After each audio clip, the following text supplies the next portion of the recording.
कैसे संत हो आप, जिनको अपनी इंद्रियों पे ही कंट्रोल नहीं है। ना तो आप अपनी भाषा पे कंट्रोल कर पा रहे हो, ना गांजा पीने पे कंट्रोल कर पा रहे हैं, और ना ही सिगरेट पे आप रोक लगा पा रहे हैं। जब आपकी इंद्रियां ही आपके वश में नहीं है, तो सबसे पहला संत बनने की तो यही सीढ़ी होती है कि वो उसका पूरी तरह से अपने इंद्रियों पे कंट्रोल हो, अपने गुस्से पे कंट्रोल हो। अगर कोई सामने वाला बहुत कुछ कह रहा है या फिर वो किसी भी तरह के एनवायरनमेंट में रहे, लेकिन संत की ये निशानी होती है कि वो नहीं बदलता उस एनवायरनमेंट के हिसाब से, वो अपनी ही धुन में रहता है। लेकिन आप सब कुछ कर रहे हो जो आधुनिकता के लिए जरूरी है, आप रोज कपड़े बदल रहे हो, वो बात अलग है कि आपने और भी ज़्यादा, अगर आजकल के कपड़े पहनने में, पैंट शर्ट पहनने में 5 मिनट 10 मिनट लगते हैं, तो आप जो धोती कुर्ता पहन रहे हो, इतनी देर तक पगड़ी बांध रहे हैं, उसमें कितना टाइम बर्बाद हो रहा है। क्या आपने सचमुच मोह माया छोड़ दिया है क्या? मोह माया में तो फंसे ही हुए हैं, दूसरी तरह की मोह माया में। सिर्फ और सिर्फ आप अपने घर वालों से डिटैच हो चुके हैं, चाहे वो कारण कुछ भी रहा हो। लेकिन संत वाली निशानी तो नहीं दिख रही है कुछ भी। हाँ, इतना जरूर है कि आपका दिमाग इतना तेज है, और वो भी अगर आप आईआईटी नहीं होते तो आप जितने भी बड़े बाबा बन जाते। आज बहुत सारे संत हैं हमारे इस देश में, महान संत हैं, लेकिन आपके ऊपर आईआईटी का टैग लगा होने के कारण ही आपको इतना मान सम्मान मिल रहा है। और वो आईआईटीएन बनाया किसने? आपके माता पिता ने। चाहे जितनी भी जिद की हो, चाहे जितने भी परेशान किए हों आपको, आपकी नज़र में उन्होंने आपको परेशान किया। लेकिन जो लोग भी एक माता पिता हैं और कम से कम उनका बच्चा 20 साल से 25 साल के बीच तक हो चुका है, उसके बाद वाले ही देखें इस वीडियो को, जिनका बच्चा 20 साल से ऊपर हो चुका है, वो मेरी बात को समझ पाएंगे। आप एक माँ बाप के नज़रिए से देखिए। एक पापा बहुत गुस्सा हो रहे हैं, ठीक है, गुस्सा आना जायज़ है। जिसका बच्चा इतना तेज दिमाग का हो, आईआईटीएन हो, इतने सारे शील्ड मेडल्स जीते हों, और फिर वो अचानक से उससे संबंधित जॉब छोड़ के फोटोग्राफी करने लगते हैं। मैंने एक वीडियो में अभी हाल ही में सुना कि अभय सिंह बाबा जी बोल रहे थे, अभय सिंह बोल रहे थे कि उनके पापा को तो पड़ोसी को ये बताने में भी शर्म आती थी कि मेरा बेटा फोटोग्राफी कर रहा है। बिल्कुल आएगी शर्म, क्यों नहीं आएगी शर्म?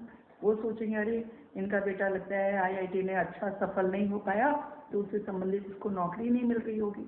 अब समाज का तो देखना ही पड़ता है भाई, हम आम मनुष्य हैं, हमें तो समाज के हिसाब से ही चलना पड़ता है।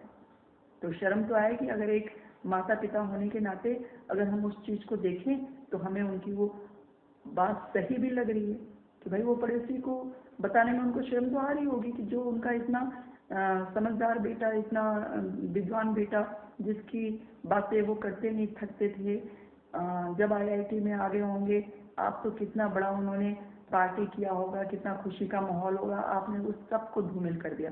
और दूसरी बात, संत होने का एक और भी संत होने का एक और भी निशानी होती है, फायदा तो नहीं, निशानी होती है कि भाई आप अपने पापा के बारे में इतना कुछ उल्टा पुल्टा बोल रहे हैं, बहुत ज़्यादा गलत बोल रहे हैं। माना कि वो सही है, आप सत्य बोल रहे हैं, बच्चे बड़े खुश हो रहे हैं इस बात से, तो आप ये समझ लो कौन सा माता पिता, अगर उनको वो आपको लाना भी चाहेंगे तो आप नहीं लाएंगे। आपने दुनिया भर में उनको बहुत बदनाम कर दिया है, अब वो किस मुंह से लाएं? सब उनको किस नज़रों से देख रहे होंगे, वो कैसे सबका सामना कर पा रहे होंगे। अंदर की बात, आपने घर की बहुत अंदर की बात आपने बाकायदे बता दी अपने पापा का नाम लेके कि पापा ऐसे ऐसे कर रहे थे, तो आप बताओ ये कोई अच्छी बात थोड़ी ना है। और संत बनने में तो सबसे पहले आपको शांत हो जाना चाहिए था, आपका मन पूरी तरह से शांत हो जाना चाहिए था, तब आप आगे कुछ करते। जो भी आप सत्य की खोज कर रहे हैं वो सब बहुत कुछ कर रहे हैं आप, पता चला है कि एआई से तो बहुत ज़्यादा इंस्पायर्ड हैं और उससे टच में हैं। जो भी आपकी बातचीत चल रही होगी वो सब तो पीछे है, वो सब हम लोग को, एक माता पिता को नहीं समझ में आएगी कि आप वो क्या कर रहे हैं। लेकिन आपने जो किया है पहले, जिस चीज़ की पढ़ाई की है, जिस चीज़ का कोर्स किया है, जिस चीज़ के लिए इतना साल बर्बाद किया है आपने, और फिर उसके बाद साथ साथ में माँ बाप भी, अगर बच्चा पढ़ाई करते हैं तो साथ साथ में माँ बाप भी उसके, बहुत बच्चों को ये बात समझ में नहीं आती, बहुत बच्चे का एग्ज़ाम होता है ऐसा लगता है कि माता पिता का एग्ज़ाम है। उन्होंने कितना कुछ सुबह उठ के आपके लिए जगह होंगे, आपको यहाँ पहुँचाया वहाँ पहुँचाया, और ऐसे शुरू से तो आप सब कुछ नहीं कर पा रहे होंगे, है ना।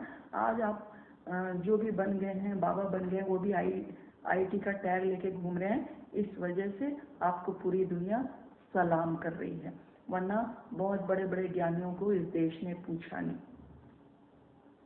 तो पहले सबसे बात है कि आप ये जो चरस, गांजा, बीड़ी सब फूंक रहे हैं, और इससे बच्चे बर्बाद होंगे, क्योंकि वो लोग बहुत फॉलो कर रहे हैं बेटा आपको। तो आप अच्छी अच्छी बातें उनको बताइए, और ठीक है, आप बहुत अच्छी जगह पे पहुंच गए हैं, आप बहुत अच्छा काम कर रहे हैं, बहुत सनातन को आगे ले जाना चाहते हैं, देश को आगे ले जाना चाहते हैं, कोई बात नहीं। अब माता पिता ने तो हार मान ली है, मुझे ऐसा लग रहा है, क्योंकि मैंने भी बहुत कोशिश की। आप सबके नंबर ब्लॉक कर देते हो कि आपसे कोई संपर्क ना कर सके, आप उन्हीं लोगों के संपर्क में रहते हो जो आपको ठीक लगता है, ठीक है। आप तो सबसे बात करना चाहते हो, लेकिन अपने पेरेंट्स से बात नहीं करना चाहते, वो भी बात ठीक है। लेकिन आप मम्मी पापा भी आपके, मुझे लगता है, थक गए हैं इस बात से कि हमारा बच्चा हमको इतना कुछ कह दिया, वो घर में आएगा, मान लीजिए आपको समझा बुझा के घर लाया भी जाए, तो आप फिर थोड़े दिनों में वहाँ से निकल जाओगे, अगर आप अपने मन से नहीं आए, आपको ज़बरदस्ती लाया गया। तो ठीक है, आप जिस लाइन पे चल रहे हैं आप चलते जाइए, आपको सारा देश आपके साथ है बेटा, लेकिन कुछ आदतें हैं, उस पर नियंत्रण कीजिए। संत बनने की पहली सीढ़ी यही होती है कि ये सब व्यसन नहीं होना चाहिए। चलो, सत्य बोल रहे हो आप, झूठ बोल रहे हो आप, वो तो दिखता नहीं है, लेकिन जो चीज़ दिख रहा है, वो तो जो दिख रहा है वो तो अच्छा नहीं लग रहा है। आप बच्चे तो खूब खुश होंगे ही, बच्चों को क्या पता है क्या सच है, क्या सही है, क्या गलत है, वो तो खूब खुश हो रहे हैं। आपको अगर कोई बोल दे रहे हैं कि सिगरेट मत पियो, या हम जैसे लोग बोल दे रहे हैं कि ये चीज़ गलत है, वो चीज़, तो सब हमारे पीछे पड़ जा रहे हैं। भाई, हम तो आपको एक बच्चे की नज़र से देख रहे हैं कि आप मतलब किस तरह से, हम पहले तो आपको बोलते रहे कि आप अपने मम्मी पापा से बात करो, ये पूरी दुनिया में आप घूम रहे हो, आज दिल्ली हो तो कभी बेंगलोर हो, लेकिन आप मम्मी पापा के पास नहीं जा सकते। दिल्ली कितना नज़दीक था, ना आप चाहे अपने मम्मी पापा से मिलना, ना वो चाहे आपसे मिलना। तो आप लोगों के बीच में मुझे लगता है बहुत ज़्यादा खटास आ गई है, और दोनों भी अपनी अपनी जगह पे सही होंगे, क्योंकि किसी के घर की बात किसी को मालूम नहीं होती है।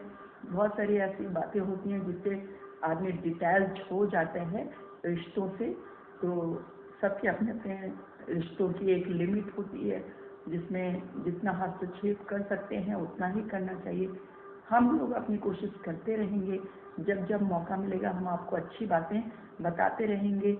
एक माँ होने के नाते, एक बुजुर्ग होने के नाते हम आपसे विनती करते हैं कि आप युवाओं के, आप यूथ के रोल मॉडल हो, तो उसी तरह से आप काम करो जिससे कि इस देश का युवा अच्छे रास्ते पे चले। क्योंकि जो जो आपको वो देख रहे हैं, आपका इतना, अगर आप ये सिगरेट भी पी रहे हो उसको भी वो अच्छा मान रहे हैं, अरे बाबा तो अध्यात्म की दुनिया में है, तो ये सब तो अध्यात्म, वो जितना ज्ञानी है ये सब तो मायने नहीं रखता, ये जस्टिफिकेशन नहीं है, ये बिल्कुल सही बात नहीं है।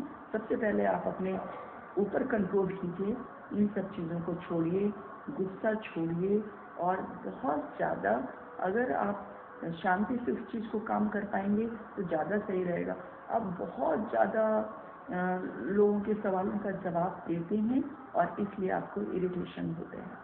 तो आप शांत हो जाइए, जहाँ पे आपको नहीं वो करना है, नहीं समझ में आते हैं कि इस चीज़ का समझ में तो आपको खूब आता है। आपसे आपने जैसे कहा कि मुझे कौन ज्ञान सिखाएगा, और फिर आप तो कई जगह पे बोल रहे हो आप भगवान हो, तो भगवान को कौन ज्ञान सिखाएगा।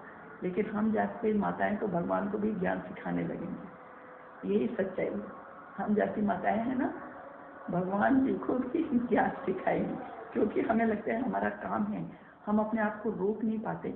हमें लगता है कि अगर हम अपने आप को रोक लेंगे तो एक पाप हो जाएगा अगर हम इस बच्चे को नहीं समझाएंगे तो इसलिए बेटा, अगर संभव हो तो जैसे आप हर पूरी दुनिया में घूम रहे हो, इधर घूम रहे हो, कभी इधर घूम रहे हो, कभी वहाँ जा रहे हैं, कभी वहाँ जा रहे हैं, ऐसे किसी दिन माता जी को फ़ोन लगा लीजिए, बात कीजिए, शायद दूरियां थोड़ी कम हों और धीरे धीरे सब कुछ ठीक हो जाए, इसी उम्मीद में कि सब कुछ बहुत अच्छा हो जाएगा और फिर से हैप्पी एंडिंग हो जाएगी। मैं इस वीडियो को बंद करती हूँ। सभी को बाय बाय, नमस्कार।